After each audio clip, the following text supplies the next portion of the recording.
Hello, gorgeous soul, and welcome to this epic podcast.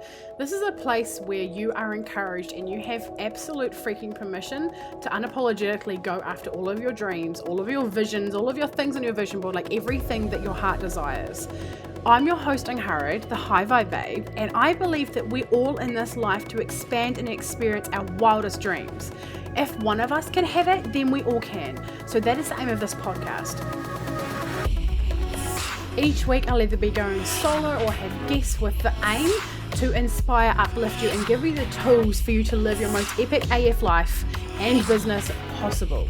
You can find me on Instagram with the handle @HighVibeBabe. Now let's get into today's episode. Hey babes, I'm Angharad here, Hi Vibe Babe. I'm so excited today to introduce to you a very special guest. This is Emily. She is a life and career coach, a self-development fanatic, a writer, a chronic oversharer, fitness fanatic, and the proud mother of a corgi named Herman. She's forever psychoanalyzing herself and writing about it. Welcome, Emily. Thank you for having me. I am so excited to be here. Thank you for being here. Would you mind quickly sharing your Instagram handle so if people want to put a face to the voice? Yeah, face to the voice, they can do that. Absolutely. It is but it is spelled BTRLYTHO. Yes, Queen. And it's also in the show notes below as well. So if you want to click that, you can click that while we're talking. Oh my goodness. Okay. So Emily, firstly, straight up, she's a projector. So everyone just needs to know this. Do you want to share with us what your magic is? What ripples are you currently making in the world? How does your business work? All the things. Absolutely. So being a career coach during a pandemic and a financial crisis is a very interesting place to be. But what I basically do is I help people weed through the bullshit to figure out what they want to do with their life. So we dig in deep. We take these opportunities that come up when you get laid off, when the rug gets pulled out from under you, and we make it work. We figure it out. Oh my gosh, I love that. And so needed. And also so perfect for a projector, because you literally a piece in the aura and what's up. So you're the best person to be picking through it all and helping someone and guiding them, because you guys really see the big picture view, which is just the absolute tits. Okay. So how has it been navigating a business through a global pandemic for you? So I started my business at the end of March when I got laid off from my company. I had worked in corporate HR for 5 years. And the part of HR I liked was helping people figure out what they wanted to do. So I was I think I have a career path for myself here. Mm-hmm. So making the choice was easy, and the universe just kind of handed me this jump. They're hey, you don't have a job. Why don't you try this thing you want to do out? But it was definitely terrifying, because you're okay, the job market is absolutely awful. So many people are being laid off. Are there going to be people that want this, that need this, that have the money for this? But of course, mm-hmm. there are. Mm-hmm. If not now, more than ever. Oh, hell yeah. Yeah, I totally agree. And it's one of the things that I've seen with both, my business and my clients' businesses as well. The pandemic, it's happening and all the things, but our beliefs and our beliefs, everything's happening for us, right? The fact that we're all home and we're able to do these things, for years, we've all been saying, well, I certainly was, and I know a lot of people who have been saying it, but I don't have enough time to be with my kids, or I don't have enough time to do the outside renovations, or to just sit down and watch 10 seasons of Netflix in a row, and next minute we're all just sitting at home because we've manifested being able to have to be at home. Definitely. And I think a big thing that I've been talking to my clients about, and I've been posting, because I do post a lot of free content over on my blog and my Instagram, because I realize there are people out there that need this help and can't afford it right now. Mm-hmm. And that's a big deal to me, is being able to give it to the people who can't afford it. But is that message that we need to rest. Because I think we've all been doing for decades, and none of us took the time to unplug and be okay, if I give myself permission to rest, what do I find, and what do I want to do, and how does it make me feel to rest? Mm-hmm. It lets us kind of dismantle our belief around work and separate what we do for a living from our identity. And that's where I'm ooh, that's the juicy stuff. That's the meat. Yeah, God, yeah. And I know from my experience, connecting with ourselves is always always really empowering and powerful, and it's always the best thing for us. So what about you? What's your journey been like? What brought you to this point as well? Like what's your career been like, and about really connecting with yourself? Like how has that journey gone for you? So the Cliff Notes version of me finding coaching was that I was working in HR and I was like, I'm kind of bored and I don't really like the paperwork and I was good at it, but I wasn't having fun. And so I was like, what can I do that'll make me feel excited? And so my boyfriend's work hired a tarot reading, just like the randomest thing for like a work event. What? And he had a tarot reading from this woman. And he had told her that I had recently at the time, this was probably like a year ago, had gotten into Mm. tarot. And he's like, she's been watching these videos, but like she hasn't like bought a deck or done anything yet. And so the woman explained to him, she did his reading and I came up in his reading because we've been together for 6 years. We've lived together. And so she was like, Mm. okay, I'm going to explain to you what I think these cards mean and how they affect you and this relationship. And then I want you to share them with her and let her know she can reach out to me with questions. And so I was like, I mean, amazing. What a cool experience that I didn't even have to be there for. And so he sends me this and he got her information for me and I reached out to her and I ended up going to her. She's a life and business coach. I believe she calls herself a sacred illuminator. And what she does is she helps people find that spark. Her name is Joy Kaya. I love her dearly. And so she kind of set me on this journey of like, I was like, okay, like I want to get into this spiritual stuff. And I think this ties into what I want to be doing, but I don't think it looks like what anyone else is doing right now. Like, I don't think Mm-hmm. I'm meant to be some sort of specifically spiritual leader. So what does that look like? Because I had a very narrow scope of this. So then the more I learned and the longer I worked with her for about 6 months, I was like, oh, I can help people figure out what they want to do and like keep it practical. Like I can marry that woo and that everyday practical stuff. So over the course of those 6 months, I was like, maybe I'll make a plan to leave my job. Like maybe I'll leave by the end of the year. And then come March, I was like, okay, we're going. Training wheels off. Got it. Thank you, universe. Oh my gosh, I love that so much. And you're right, we can always bridge it. I'm not sure. I think maybe, I don't know. I certainly had a lot of experience with like woo people and they were like real woo, like really woo. And so I wasn't sure like how you could integrate the two, but it really does feel natural. Like I don't, I think it just feels like an extension of us. What about for you? Definitely. And I've noticed it's more of like how I do my self-care. So like if I'm Mm, feeling overwhelmed, I go pull out a tarot deck and I pull some cards. And I mean, it's been almost a year and I still look up the meanings or like look to see if I can find a different meaning or like really analyze the cards in the decks I use because I think it depends on the scenario you're in and your state at that time.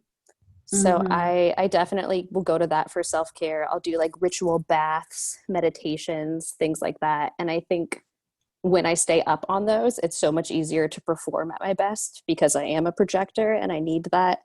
I'm like, I need to kind of hermit and figure out what I'm doing. Mm-hmm. Mm-hmm. Yeah, I totally feel that and resonate that as well. You said you're a 2/6, right? Was it a 2/6? I think it's the hermit and Yeah. the something else. Yeah, yeah. So the two, that's what I was meaning, is the two is the hermit, and I totally feel the feels because I'm a 2/4. So yeah, totally like self-care is like a huge thing for us and being alone and like really diving into connection with us. Like meditation has always been a big thing for me. And we were just talking about this before we started recording rather, about how meditation was such a big thing for you. Do you want to share with us a little bit about your journey with meditation? Definitely. So part of the work that I did with Joy when I was working with her was a lot of that journey work meditation where you do the visualization and you really go on those journeys and you kind of heal yourself in those ways or visualize healing yourself or kind of see what comes to you when you put yourself in that relaxed, safe space. And at first, when I did it, I was always like, I had pressure vibes on it. I was like, okay, I'm meditating so that then I will be better. And I'm like, no, no, no, you meditate and it makes you better. Like, but Mm, it's that mental gymnastics of that I was like, oh, okay. Like I put a lot of pressure on it. And then eventually I was like, it's time.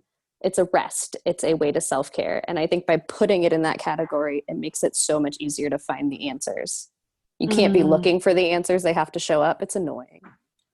Yeah. Oh my gosh, I totally resonate with that. It's like with the morning routine, right? Like I Oh, have had like such a journey with morning routines. It's kind of insane, but still. Do you have a morning Um, routine? I would love to hear it because I can't do it. okay. Yes, of course, of course. So I'm not the sort of person who likes any sort of structure for a long time. Like I always have to change it up after, sometimes just a day. Um, sometimes like Same, 6 months or same. whatever. So for me, like I have like a list of things that I go to, but like anytime I do a morning routine, it's always got meditation in it. Like every single time. That's the one thing that I probably will never not have. Oh, I mean, okay, the odd day I don't, but it's because like okay, and so some of the things that I do is like journaling, like brain dumping, or there's different types of meditation I do as well. I don't know. I've never heard anyone else talk about this. This is quite an interesting topic. I'd be interested to know your perspective too.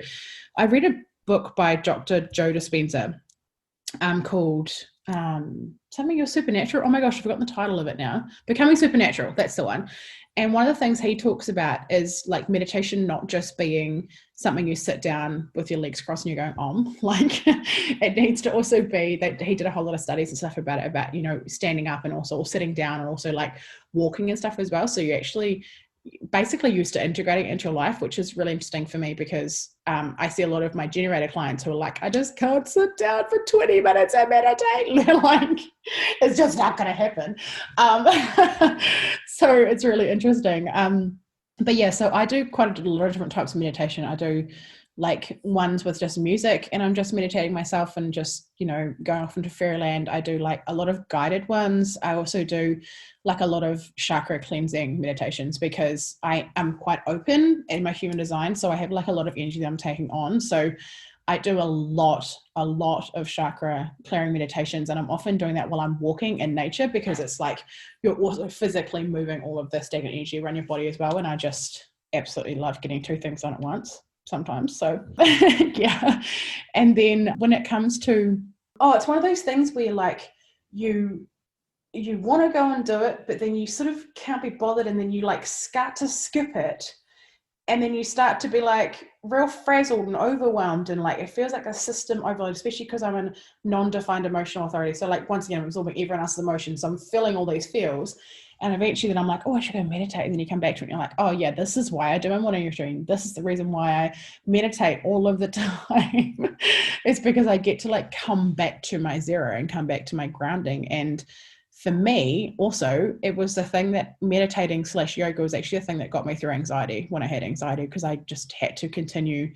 I used to do like little 5-minute yogas or meditations like 20 times in a day anytime I'd feel anxiety. It really really helped me.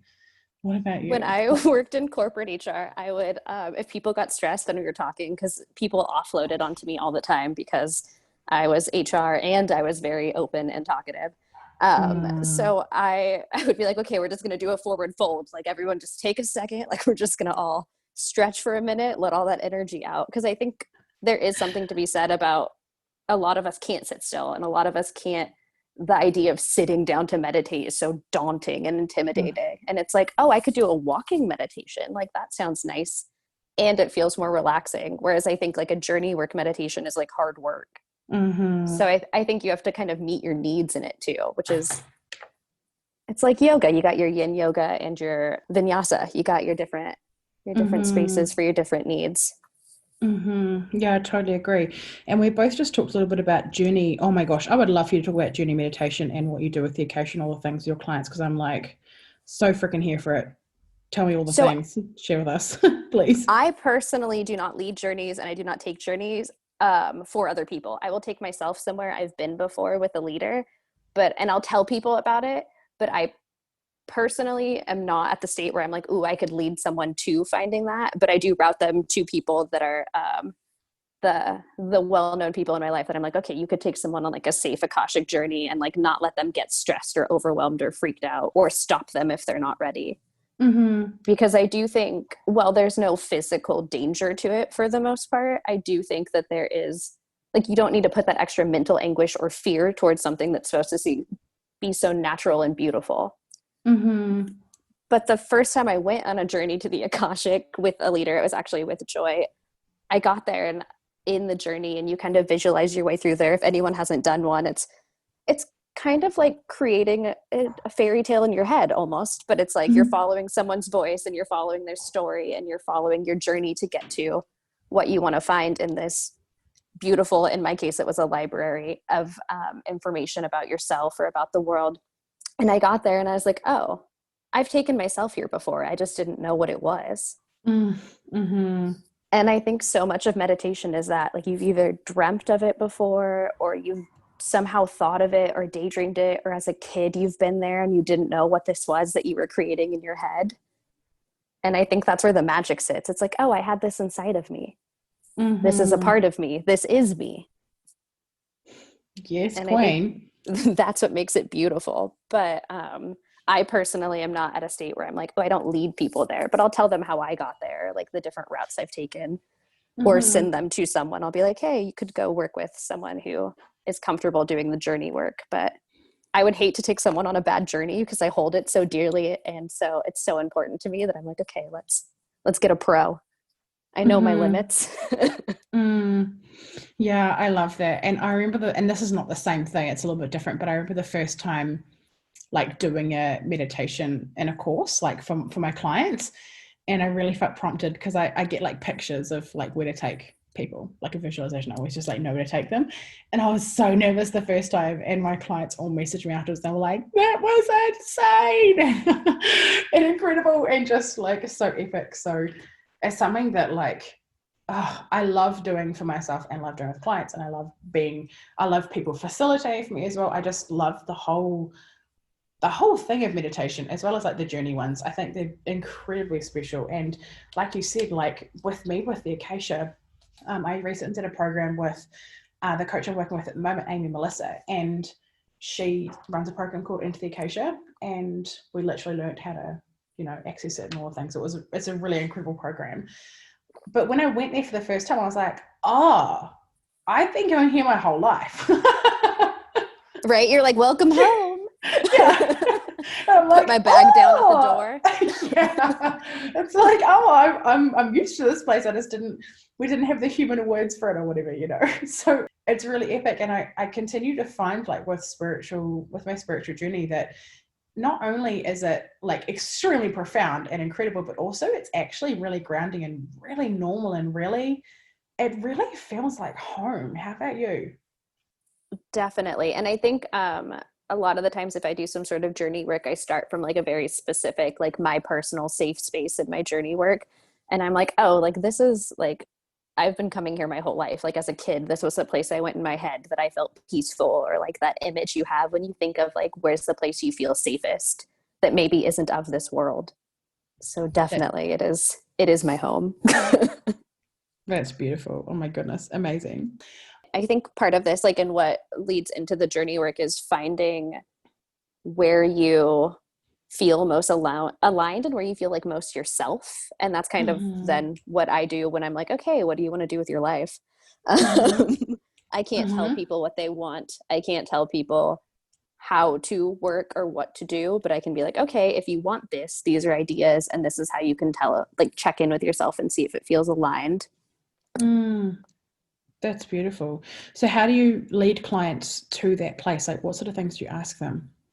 So it depends on who I'm working with, because I've not completely divided the world, but in my mind, there are people that are very practical and there are people that that lean more on the theoretical, the woo, the very Piscean energy, if you're into astrology. My mind is Capricorns and Pisces, which is funny because I'm neither. Uh, but for the people that need that structure, it becomes more of like a list. It's like, what makes you feel aligned? What does being aligned feel like? And then what does it look like? Because a lot of the time, I think people that are more grounded in that sense, in the earthly sense, have a harder time identifying that feeling. And once they've identified the feeling, it makes it easier to figure out what it looks like. So I kind of push them towards that hardest part first. And then I Mm-hmm. flip it for people that are more in touch with, they're like, I just want to feel this way. And I'm like, okay, what does that look like? And then how does that make you feel? Because I do Mm-hmm. think we try to avoid the thing that's the hard part as humans, because we try to avoid pain and discomfort for the most part, most of Oh us, except for those snap. of us.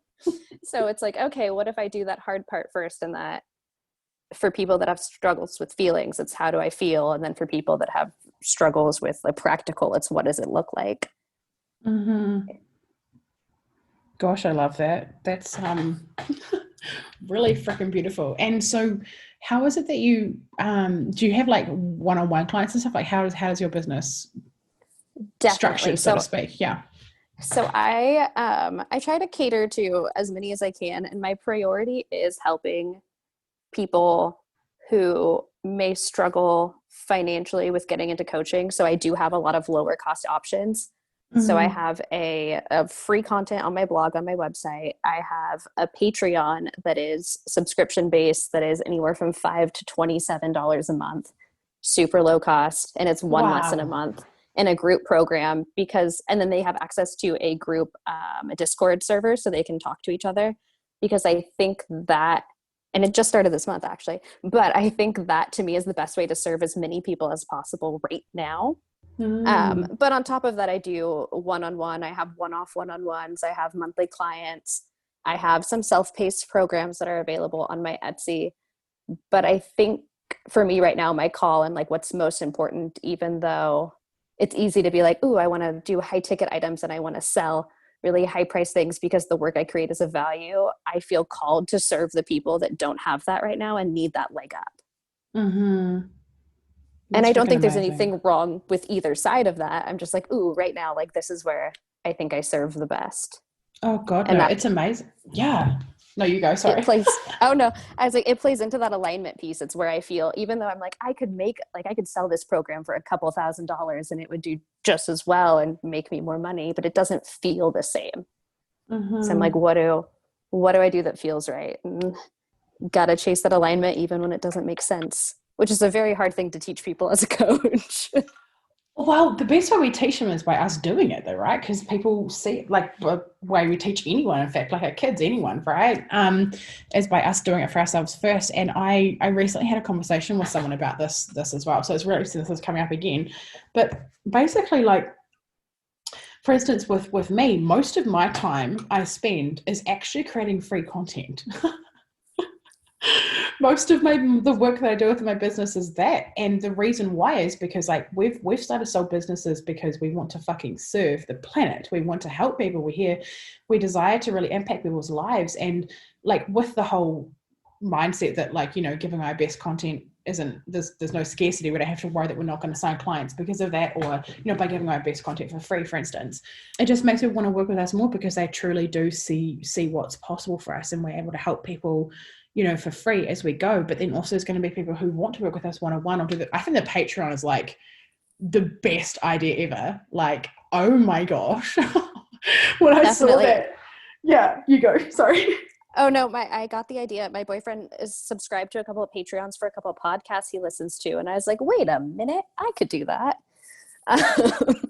But yeah, I just started it this month because I was like, what a great way to serve people, but not force them into some sort of like where I'm generating the emails or where there's some sort of like extra work, and so that then I can put my full focus onto the content. So for Mm-hmm. this month, for the next 2 months, I'm working on it's kind of like a mini program of separating you from what you do. So truly separating your identity from your job, because right Mm-hmm. now a lot of people are in that crisis. When you identify yourself with your job and you lose it, who are you? Mm-hmm. Or if you want to switch careers, does that change who you are? And I Hmm. mean, we know the answer is no, but it is a lot harder in application. So this month, we're focusing on boundaries and work life balance, or job search balance, or balance with whatever you are doing as your hobby or your craft. Because I Mm-hmm. think so many of us think that like our hobbies and our crafts or our work are our lives. And it's like, no, what are we outside of that? Mm-hmm. Oh, And then the second half will be career confidence and how those feed into each other. So I am very excited about that. oh my gosh, that's epic. I remember when I saw you announce it on the socials a few weeks ago, I was like, what? Yes, Queen. It just felt I've not I don't know. I just dig it so hard. I just had a big zing of energy and I was like, oh yes, yes, this feels aligned for Emily. Yes, it is very much. I'm like, I'm career coaching, but like not in the normal way. Mm, screw I'm being like, normal. fuck professionalism. Like, forget it. Like, we don't need that around here. We need to find jobs that make us feel authentic and that work for us instead of us working for them. Mm. Oh yeah, girl. Yes. Definitely. It is exciting, and it is obviously, I came from a corporate HR perspective, which is a little more buttoned than that. So it is very liberating. I'm like, I can be myself. Yes. Yeah, I remember when I left my office job and we transitioned slowly into what I'm doing now, but just showing up and like writing the posts or sharing what I do now and in the context of business, I'm like, oh man, my 5-year-old younger self would be like, what the fuck are you saying right now? It's just so different, but it's like so, oh, it's so much fun. It gets to be so much fun, right? Like so much fun. Yes. Well, and I think it's at first nerve-wracking because you go from, we create in the corporate world, people, we've had employees and we've made people basically create these personal brands where it's like, this is who I am as a professional. And I'm like, I don't care who you are as a professional. I want to know you, Mm. because we're human and we're having a human experience. I don't need to know about your professional experience. Um, and I think that's something that got really lost and really has been oppressive on a lot of people due to capitalism for a long time now. And I'm like, I mean, we're stuck with capitalism. We're going to keep it. I'm not overthrowing capitalism, but like we can use it for ourselves. We can play the game. I And I love think that. that's the important piece. Yeah. I honestly never really thought about this personal brand thing in a professional way. Like yeah, there's, wow. I'm sitting here going, yeah, of course we do. Like, yeah, this whole different personal brand. Like when I think back to office manager days, like just such a different person. Like leaving parts of myself at the door for a start as well. Like a lot of me at the door. All the undesirable parts, right, that we think people aren't going to want. You know, our sense of humor or our witty attitude or the way we talk or the way we're like, yes, Queen, or whatever in the middle of an office. Exactly. All the beautiful things that make us us. Like, it's like, especially because I worked in HR, which was like oftentimes managing and mitigating other people's feelings. You're not allowed to have a personality. Oh And God. a company can say as much as they want, that they're modern and they want people to be themselves, but when you show up as yourself, you tend to get in trouble. So it's how I'm not showing up as the right myself. Like, I don't know what I'm doing here. And I think I watched that happen to so many people, and I had to keep so many parts of myself quiet for so long that I was like, I'm going to explode. I got to let this out. Mm-hmm, mm-hmm. And so how did you go down that journey of like deconditioning all of that and letting it all out? What did that look like for you? So I slowly worked from like, I was at a very corporate company for my first HR job. And then I slowly transitioned into less and less formal workplaces. But towards the end of that last job, my manager, I managed to get her to pull me out of like kind of the parts of HR that are like employee relations and like the less fun, more like managing people's emotions or telling people they're right and wrong, which like I was like, I don't like any of this. Yeah. Um, and I got to move into employee engagement, which was like finding out what makes people happy and like what makes them better workers and what makes them more likely to stay longer. Oh, And that's where I nice. was like, oh, this is a whole world that I want to be a part of. Like, this is the part that I'm like, okay, like, how do we bring the human back into the workplace? And so I'm very thankful for that transition. And then I'm very thankful I was let go when I was, because at that point I was like, okay, I have all the answers, but the companies are probably not going to implement them because they're expensive. I'm so glad you had that transition because I didn't even know that, like, people do that within big corporations. That's pretty good that it began. It is But interesting what corporations will do, and not to harp on that one in specific, but every corporation I've worked at, you have all these like subsects of every department. Like, you think of like marketing and like the way we do marketing, which is like we create the marketing, we send out the marketing, and we created the image or hire someone to do it. And when you think of like a corporation, it's like, okay, someone has to generate leads and someone else has to create this one image and then someone else has to, like, there's so many extra steps and like little micro jobs mm-hmm, that when you start looking at all those different departments, you're like, oh God, it's so much red tape. mm-hmm, mm-hmm. Yeah, and I can't help but think about how I guess, because we employed staff through most of our businesses, like most of our entrepreneurial life. So, for quite a few years, we've been employing staff.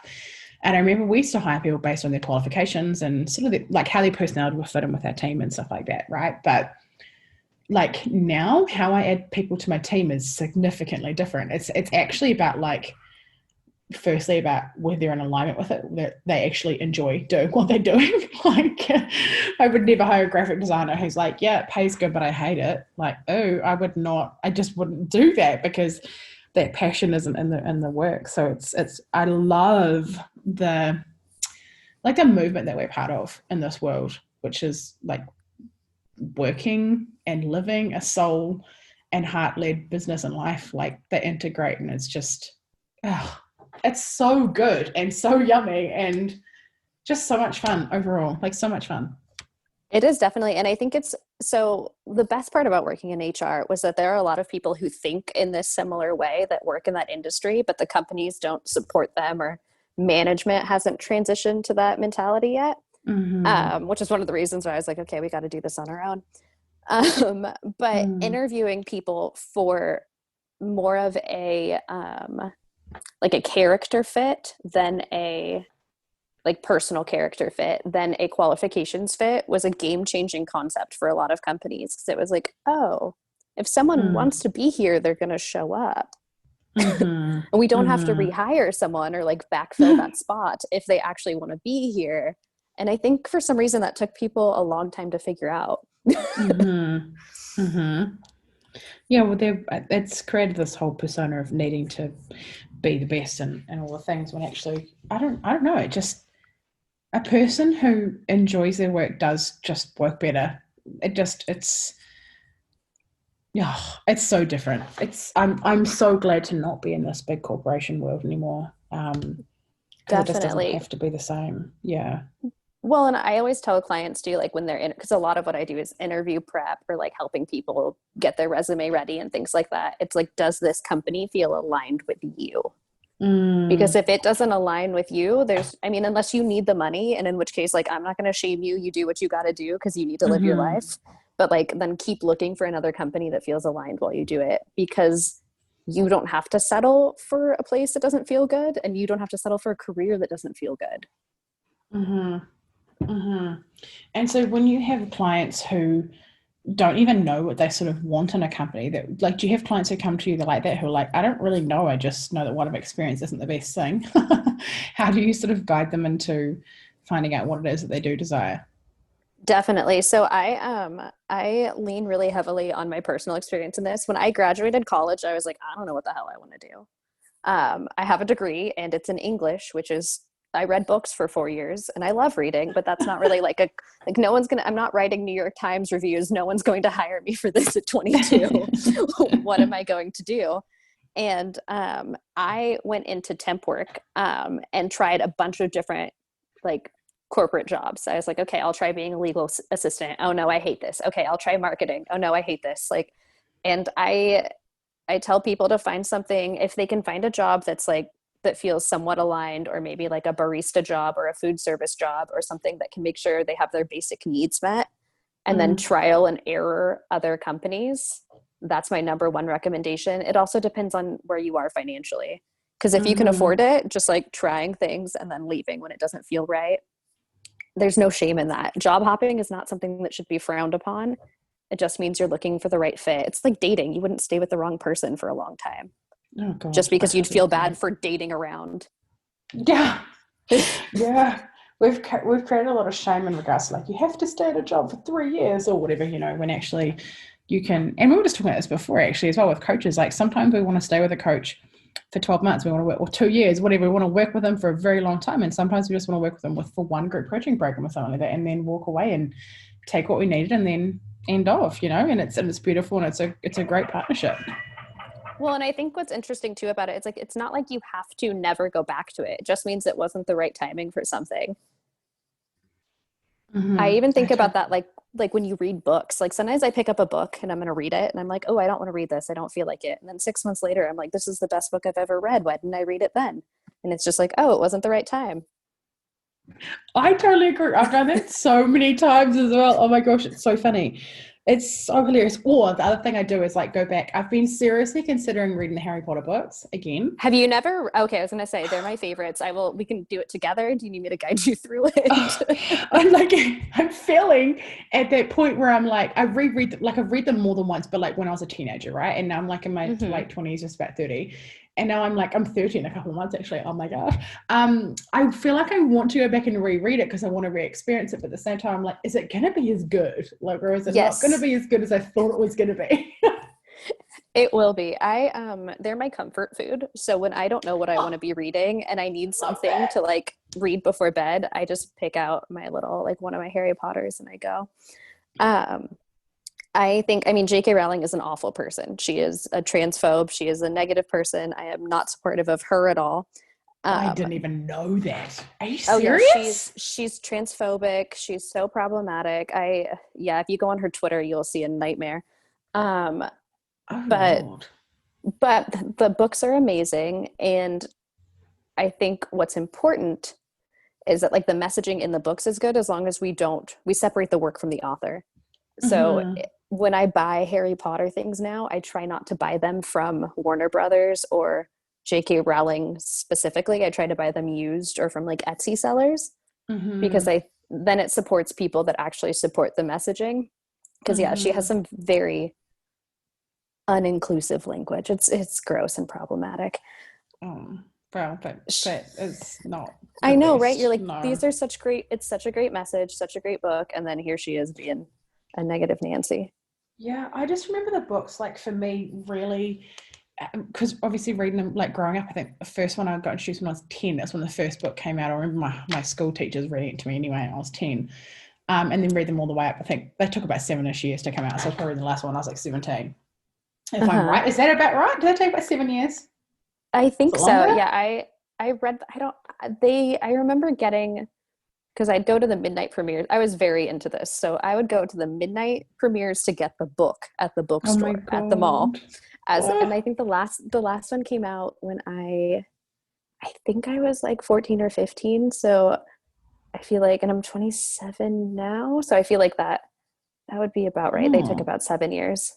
Yeah, right. Okay. Yeah. So, yeah, it feels like that roughly time anyway. But so I remember like reading them and just it felt like it opened up a portal for me. Like the thing, oh my gosh, tell me, I don't know what book it is. I've not read it for so long. Which one is it where they go into that room and there's all those like glass jars? It's like the sixth one or the fifth one. And there's do you know what I mean? There's those glass Oh, jars the on the prophecies, shelves. all the Yeah, yes, that's the fifth one the because it's fifth one. right before spoiler alert for anyone who hasn't read Harry Potter. It's right before Sirius dies. Surely everyone's read Harry Potter at this point in their lives. Like, surely, oh my I God. It's been 20 years. If you didn't read it, I'm sorry. Oh my God, has it been 20 years? No, No. I don't think it's been that Okay, I long. was going to say, no, it's like 10 years, isn't it? Surely not.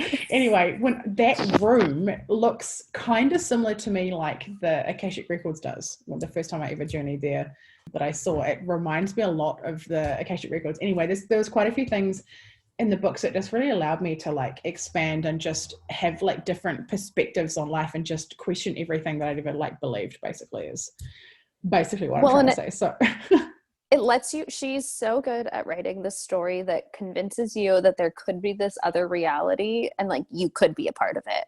mm-hmm. That it feels very inclusive, which is so unfortunate considering the way she talks about people. But it is so inclusive in the story and so very beautifully woven that you're like, of course this is happening. Like if I go to London and I find the leaky cauldron, I can tap on the brick and go to Diagon Alley. Like, duh.